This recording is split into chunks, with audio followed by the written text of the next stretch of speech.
8 থেকে 80 কে না ফুচকা খেতে ভালোবাসে বলেন তো? আর মেয়েদের কথা বলবেন?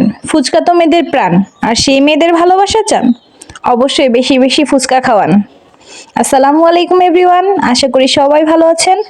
আল্লাহর রহমতে এবং আপনাদের দোয়ায় আমিও ভালো আছি। আজকে অনেকদিন পর একটা ছোটখাটো একটা ব্লগ নিয়ে আসলাম।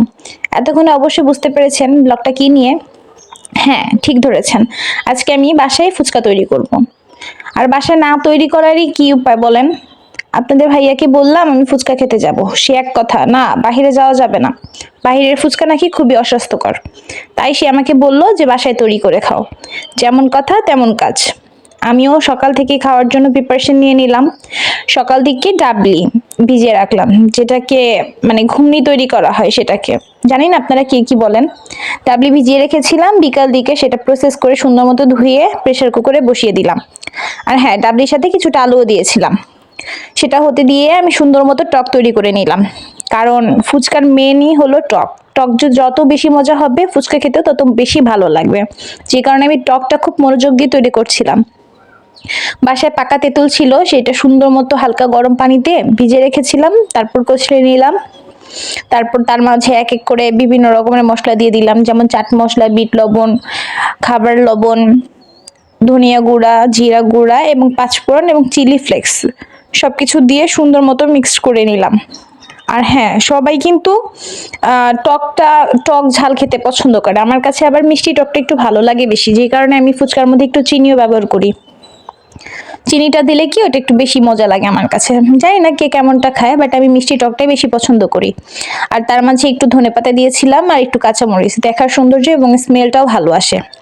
এই তো দেখতে দেখতে আমার টকটা রেডি হয়ে গেল। ওই দিক থেকে দেখলাম আমার ফুচকার যেই বুটটা সেটাও হয়ে গিয়েছে, যে কারণে টকটা সুন্দর মতো এক সাইডে বানিয়ে রেখে চুলার কাছে চলে গেলাম, যে দেখলাম যে আমার ডাবলিগুলো হয়ে গেছে। এই যে আমার ডাবলিগুলো সুন্দর মতো সেদ্ধ হয়ে গিয়েছে। আমি একদম মানে নরম করে ফেলি না, তাহলে খেতেও ভালো লাগে না, দেখতেও ভালো লাগে না। আমি একটু হালকা পরিমাণে একটু আস্তে আস্তে রাখি, দেখতেও ভালো লাগে, খেতেও ভালো লাগে।